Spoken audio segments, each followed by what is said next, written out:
ঠাকুর বলছেন কথামৃততে, কৃপা হলেই দর্শন হয়।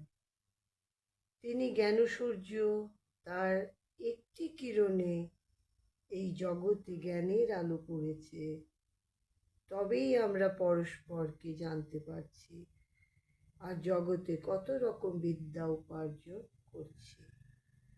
তার আলো যদি একবার তিনি নিজে তার মুখের উপর ধরেন, তাহলে দর্শন লাভ হয়।